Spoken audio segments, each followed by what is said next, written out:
Oi pessoal, boa noite. Eu sou o Vitor Sena, sou repórter na Exame e no Exame Agora dessa terça-feira a gente explica para você por que a Bolsa de Valores está em alta há 6 dias consecutivos, quais as razões disso. A gente também mostra a imagem revelada de como realmente se parece o novo coronavírus e também comenta algumas falas do ministro da Economia, o Paulo Guedes, e do presidente da Câmara, o Rodrigo Maia, sobre a situação da economia brasileira. Isso e muito mais você confere no vídeo de hoje.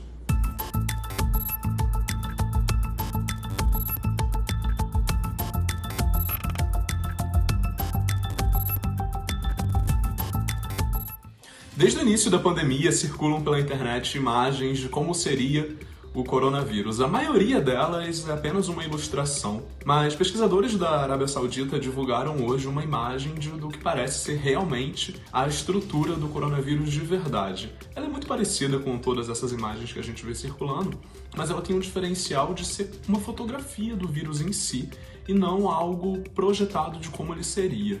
Essas pontinhas são as espículas de proteína do vírus que ele usa para se conectar nas nossas células e ali sugar, entre aspas, os nutrientes para se multiplicar. A maioria dos tratamentos e das vacinas que estão em desenvolvimento, elas olham justamente essa conexão dessas pontas do vírus com as nossas células, tentando interromper esse contato. A Bolsa de Valores de São Paulo fechou hoje na sexta alta seguida. Tudo isso tem a ver com uma boa expectativa sobre o fim da pandemia após dados da Pfizer terem sido divulgados, mostrando que a sua vacina, que é a vacina dessa farmacêutica, tem tudo para funcionar contra o vírus. E por que a Bolsa está subindo? A Bolsa sobe porque papéis da Petrobras e de bancos que sofreram muito durante a pandemia estão recebendo agora mais recursos. Com todo mundo percebendo que essas empresas vão voltar a gerar grandes lucros, vão voltar a ser muito grandes, principalmente dentro do mercado financeiro, depois da pandemia acabar. Durante os principais meses do isolamento social e da pandemia, bancos e Petrobras perderam muito valor na Bolsa de Valores.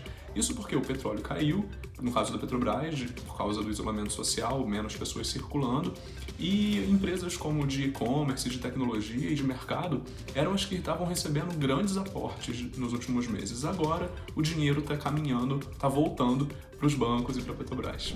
A contratação do técnico Rogério Ceni pelo Flamengo deixa pelo menos 2 lições de carreira que a gente lá no Exame abordou hoje. Uma delas diz respeito a: será que o Flamengo fez a melhor escolha ao contratar o Domenech Torrent, que foi o técnico até então, e o Rogério Ceni está entrando no lugar agora? Para um especialista de carreira ouvido pelo Exame, é muito comum que as empresas, assim como o Flamengo fez, busque grandes nomes fora, em outras empresas, e no caso do Flamengo em outros times, mas sem se perguntar se aquela pessoa tem as habilidades e as competências necessárias para lidar com a realidade de dentro do lugar para onde ela vai, lugar novo, no caso, o Flamengo. A gente também tem uma outra lição de carreira, mas que tem mais a ver com a história do Rogério Ceni, mas para isso você vai ter que acessar o site e checar lá na nossa matéria.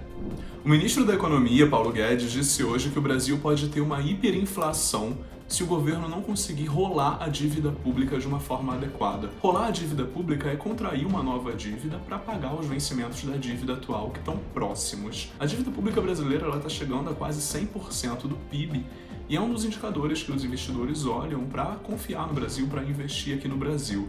Segundo Paulo Guedes, o Brasil precisa encarar essas reformas fiscais e, se isso não acontecer, os preços podem subir muito, e ele também disse que está um pouco frustrado por não ter conseguido fazer as privatizações que o Brasil deveria ter feito nos 2 anos do governo Bolsonaro até agora.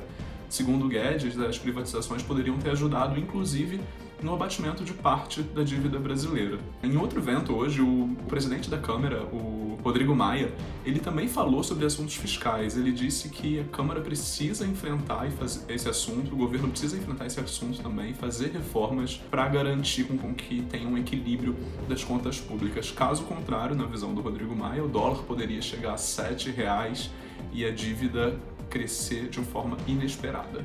Pessoal, esse foi o Exame Agora dessa terça-feira. Espero que vocês tenham gostado da seleção de notícias que eu falei aqui pra vocês. Compartilhe o link com os amigos, curte o vídeo, assina o canal e é isso. Até amanhã.